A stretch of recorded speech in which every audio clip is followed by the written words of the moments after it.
Yeah, good morning and welcome back to Reviving an Idler. I just had a lovely 5 AM sail down in Ely Harbour. It's started out calm, started to get a wee bit gusty, so I'm going to head in and get back to the boat building. In this episode here, we are going to be taking a look at the planking and the plugging technique, testing that out that we set up in the last episode, and we'll be also having a look at the frames. Now the frames we made a couple of episodes ago, we're going to be looking at fairing them down and making them better fit into the boat. We also have some brand new oak come in, and I'm hoping to rough out some of those into the approximate shape of a couple of frames so we can get them a chance to shrink down and dry out. Stay tuned. Now I would like to say a huge thank you once again to my patrons and to all the sharers and subscribers out there. I really appreciate it. You keep me on track and you keep me moving forward. I'd also like to put out a big shout out to Mr. R. Watson as well. You've been very generous lately and I really appreciate it. And I love that you're following on and supporting this adventure of mine. So a big thank you for that. Well, I think it's time we get her packed away and we get back to the boat shed and get some work done.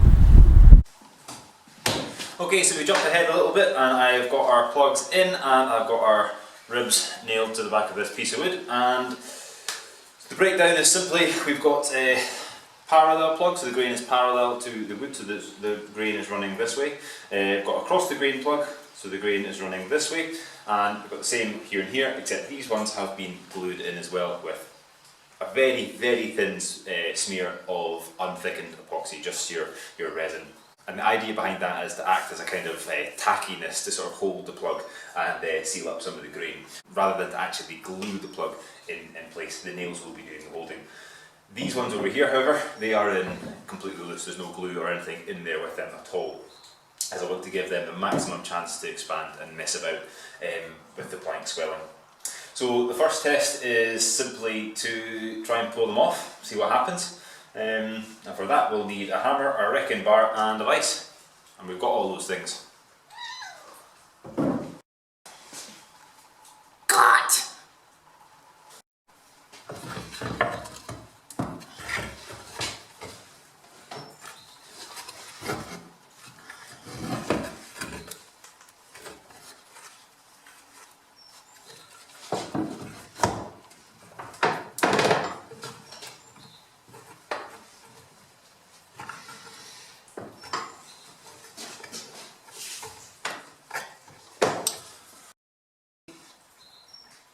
So initial yanking around, there's no movement at all in them, they're absolutely rock solid. Not hearing any creaking or munching or any kind of weird noises, so that's good, but that is just body strength. Let's get some mechanical aids and see what we can do to it.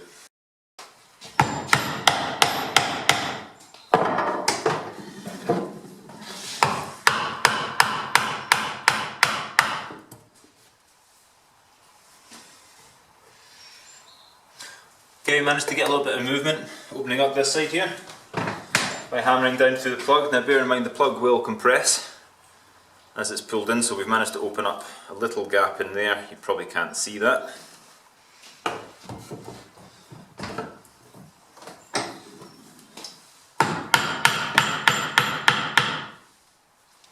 That side's holding up alright.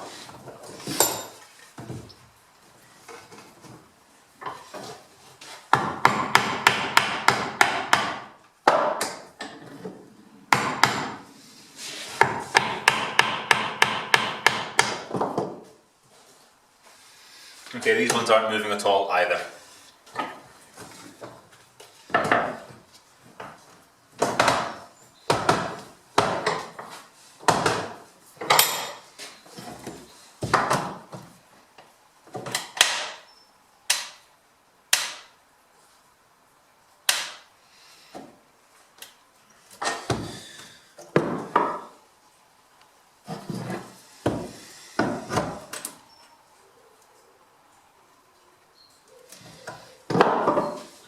I think at this point I'm putting fairly unreasonable force on these fastenings.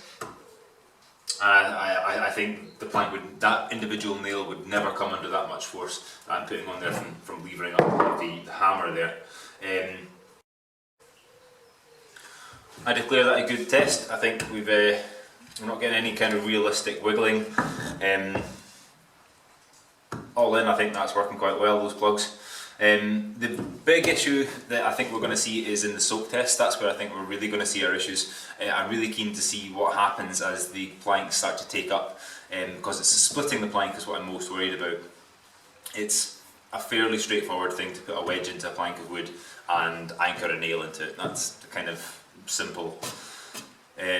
But how that wedge interacts with the planking is where I think our issue is, because if that wedge can swell up too much, too fast, then it's going to subject the planking to splitting along these grain lines. But to ensure we get a nice juicy reaction from this, I am going to over tighten these nails, roving them down a little bit harder than they should be, and that'll make sure that there is no room for these plugs to swell up except into the planking, and that'll be our best destruction test we can get, I think.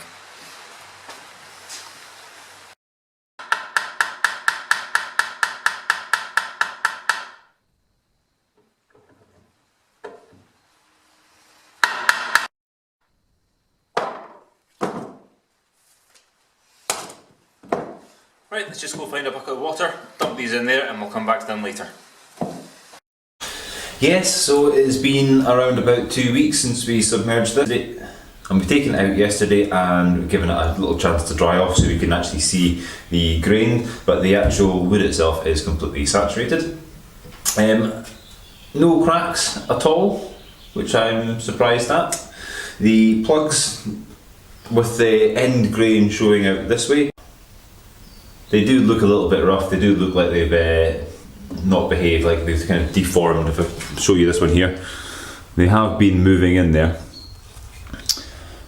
which is not ideal, but then we kind of knew that the end grain there wasn't really the best idea before we started. But no splitting at all along the edges of the actual plank. So we're just going to give this a little yank with the crowbar, see if we can get anything to move unduly, and then we'll give this a chance to dry out. Once this is dry out, we'll just see how loose these actual plugs get. And what we'll have done there is replicate a full year on the boat, being dry in the winter, into the water, then back out again.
Okay, so they're far more secure than they were when we first put them in. There's no movement at all, and actually I'm going to have to work pretty hard to actually pull those through the planking, to the extent where I would actually argue that it may not actually be possible. So that's great. I'm going to give these a chance to dry out, see what happens after that, and then that'll be our test completed, I reckon. But be somewhere warm.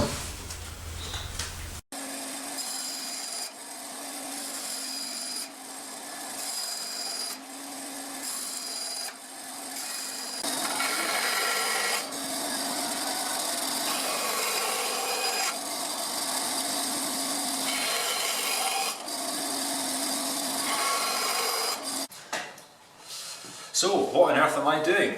Well, I'm manufacturing little biscuits like this, and they'll be bolted together to form a chain, much like this.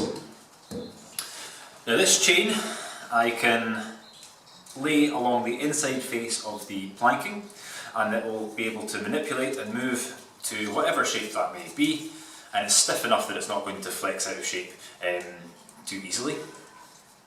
I can then take a rough idea of what the inside of the frame is going to look like, lay that down on top of my framing stock, and then I can cut out some frames. Now, cutting out these frames using this technique is because I can't remove the frames that are in the boat anymore until I can start putting stuff back in around it to keep it strong. So I'm going to have to use a different method. Now, this method allows me to take quite a lot of templates quite quickly and drop them into the sock I have and cut them out. This is actually turning into a little bit of an advantage because it means that I can actually cut these out loosely just now, drop them into the boat, and then they've got plenty of time until the tools arrive so I can get the planking repaired to shrink down and dry out and do what they need to do. Then all I have to do is give them a final fairing before I can go ahead and put the nails through to fit them into the boat.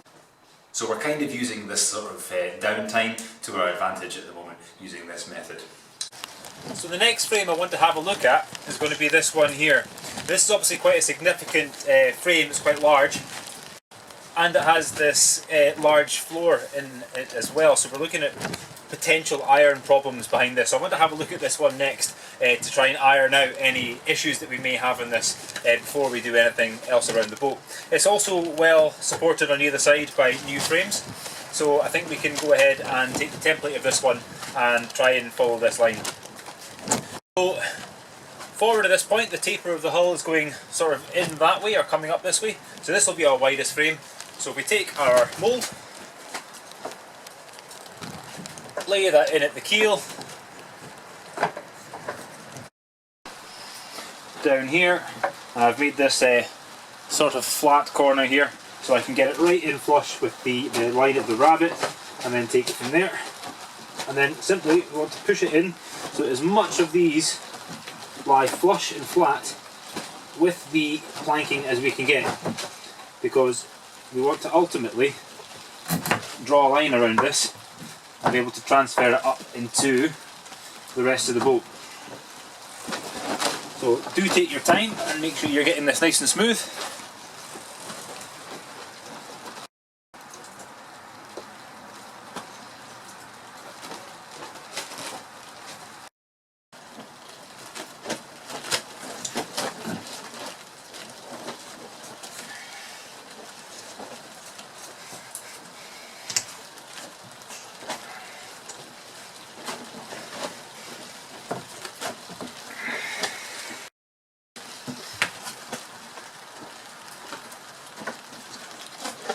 I mean, you want to give it another once over, because obviously if you're pushing one area it's going to give everything a little bit of a wiggle and a wobble. This is never going to give us an exact line, but it's going to give us a pretty good line that we can then cut out, and it should lay fairly straight inside the boat, and then once it all dries out, moves and all the rest of it, we can then fair down the remaining bit so it is flush and pretty.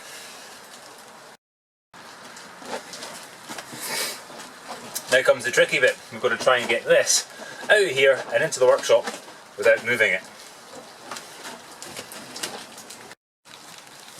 Luckily, I've got one of these frames that I've already made, and that will stay nice and rigid whilst I lay the template on top of this, and it will stop it from wiggling around too much.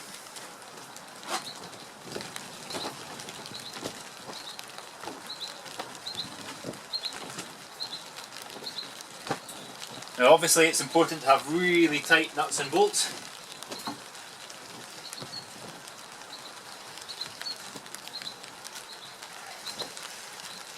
Excellent.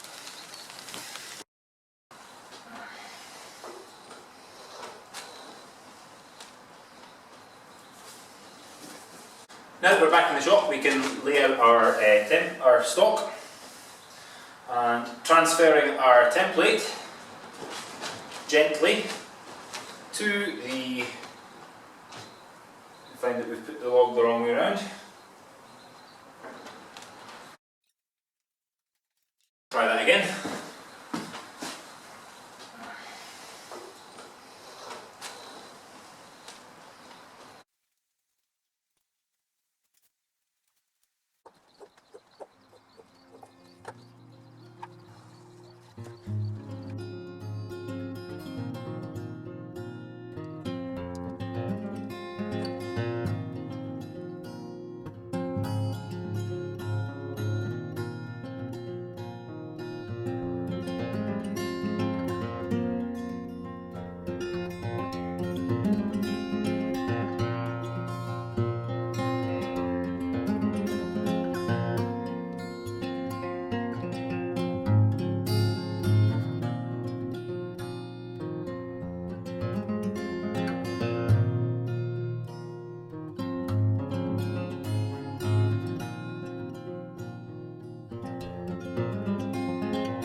Okay, yeah, so that's us got these frames cut out, so we'll pop these to the side just now, give them a chance to dry out and settle down.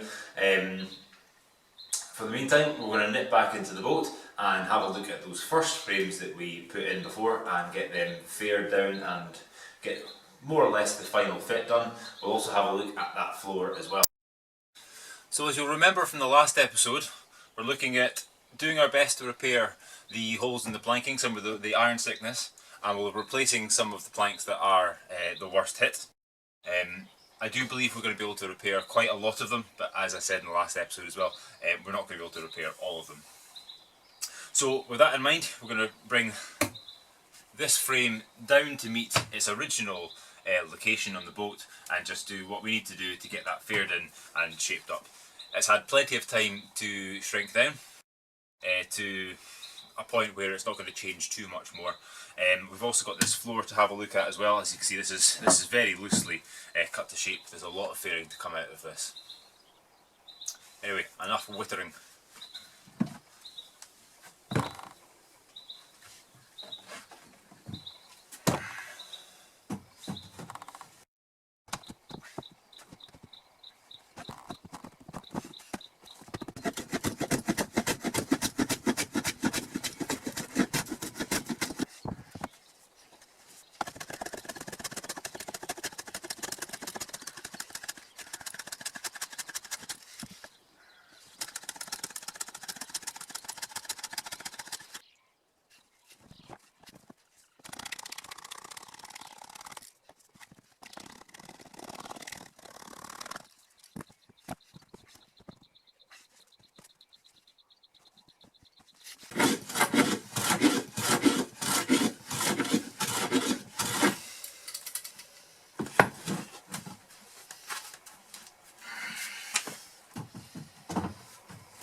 So you'll be getting the impression about now that fairing is actually quite a time-consuming job.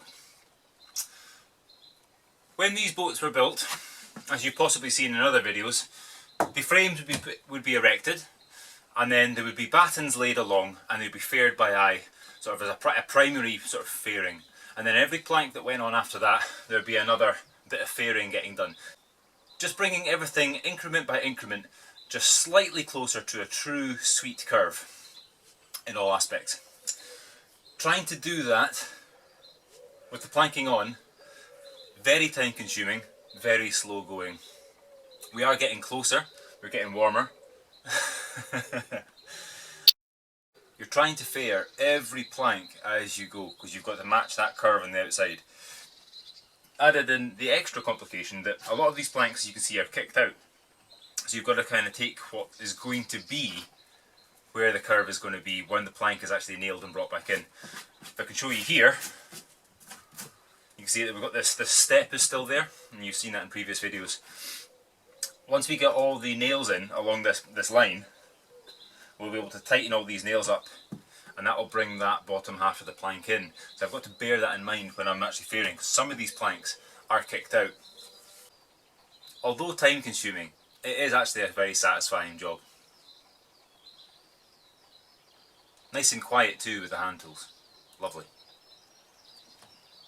Well, we've managed to fair up the ribs on either side of me here, and I've been working away on the floor just now. For whatever reason, it seems to be defying any attempts to actually take a real template of it, so I'm going back to traditional old school eyeballing and working away with planes, just taking a little bit, testing it, a little bit, testing it, a little bit, testing it. I would love to tell you why it's not working with the templates. I honestly don't understand. The template that I made up with the with a thinner pieces of wood fitted correctly, perfectly, as it should, and was transferred across to this, no issue whatsoever, and for whatever reason it didn't match. So it baffled me, and I've tried another little sort of hash bash attempt at something, and that also didn't work. So something's going on in this region which is a little bit Bermudan. Anyway, so we're almost there though. We've got this just about where it should be. It just needs to come down slightly because we're getting the curves right, but we're just still sitting a little bit proud of the keel, so we're just going to bring this down.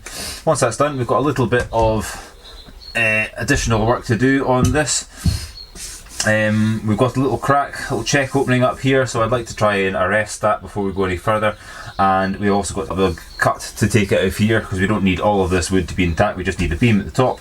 So round about this area there'll be a large section taken out, and then a couple of holes for the keel bolts, and then the ballast keel bolt through the middle as well. So a little bit of work still to do on this, but we are getting closer to getting this set of frames completed.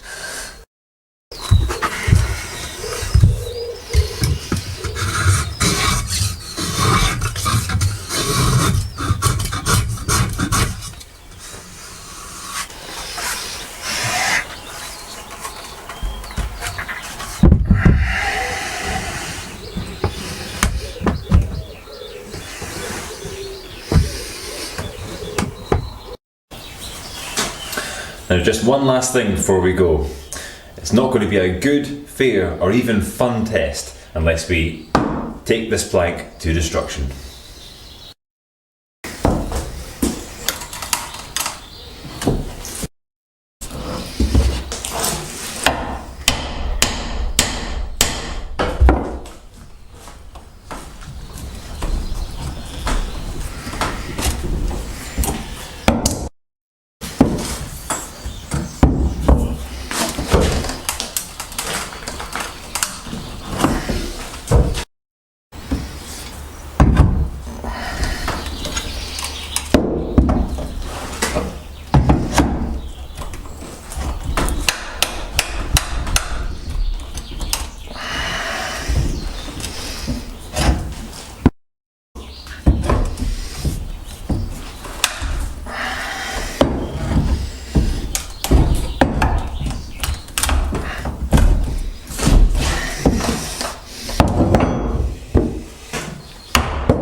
Yeah, I had to work pretty hard to get them out there.